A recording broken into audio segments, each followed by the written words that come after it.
All right, hello everyone. Rabbi, Hi, everyone. good to see you. Nice to Okay, see you too. I'm not going to bury the lead this week.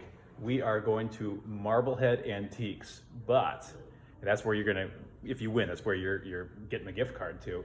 But that's not the only antiques in the vicinity here. In fact, here at Temple Sinai, there are some things, and Rabbi, you can tell us a little bit about what's in here. And I am totally ignorant about this, so just teach me. Sure. Behind us in the display case here at Temple Sinai, there's lots of interesting things that have some age on them. Yeah, so the idea is that we're trying to get everyone excited about today's drawing because people like antiques of all different kinds, whether it's furniture or little artifacts, or we call them tchotchkes, little things for your house. I don't think they have any of these kinds of antiques, but just to get us excited about things like this. So this is sort of our antique area here at Temple Sinai. You have things like a box for holding an etrog for the holiday of Sukkot. You get like sort of looks like a lemon, but with ruffled skin.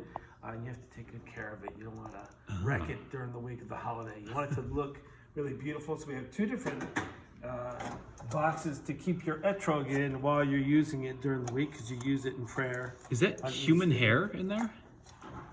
This is old. I don't think it's human. Horse hair or something. Okay. To keep it soft. Nowadays, you get a foam thing when you buy it. Okay. Right? And we have things like this yad. What's a This yad? is- A yad is when you read from the Torah, you can't touch it because the oils on your hands will ruin the ink, and Sure. you keep the Torah for hundreds of years. So you use this yad, and you can see it looks like a yad means hand in Hebrew, and it's got a finger that's pointing, and that points at the word. You don't actually touch it to the page because that could, flick off the ink, but you point Helps you at keep it. your spot. And that's how you follow along while you read, right? Oh my gosh. There's a candle holder in here. I'm not sure what this is. There's this old book here. This is actually a book that belongs to me. It's not in very good shape, unfortunately, but I keep it. This is from 1890, published, I think, in Russia. Is a book called The Eitz Chaim, which is actually quite relevant for this week, in which we celebrate a holiday called Tu B'Shvat, which is like the New Year for trees. Here you see 1890. I don't know if you can zoom in on that. Yeah. In Russia somewhere, right? This book is by Chaim Vital, who was one of these Kabbalists, one of these mystical leaders in Tzfat in the 16th century. And they really reinvent this holiday, which in old times was a tax day, right, for your tithes. How do you know when to take your tithes from the trees, right? So they set a certain day during the time, 15th of Shvat, which is the month, right around now, which is in Israel when all the almond trees are blossoming. So it feels like a new year for trees.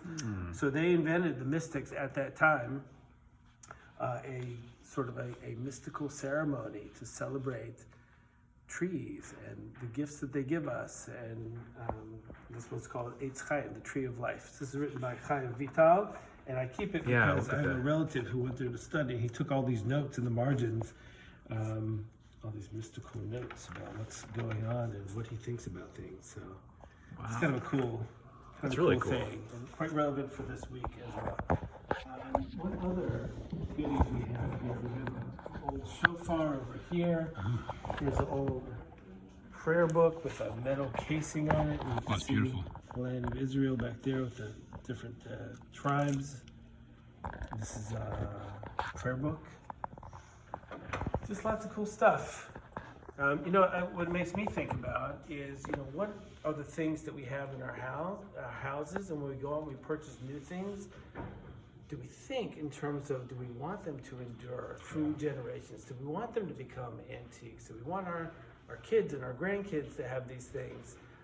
And in some ways, I think when you go to an antique store, you could look at it as kind of sad, it's, the stuff that no one wanted, or you could look at it as someone's treasures, and if you can bring that and make it a treasure in your own home. I love going to antique stores personally, so I hope I win today's drawing. That's great. Yeah. And if you're not so into that, there's also a Whole Foods gift card. So there's something for everybody. You're always hungry. That's right. Yeah. Cool. Should we see who wins? Yes, let's do that. All right. Why don't you do the honors today? Since Sure. Mix them up.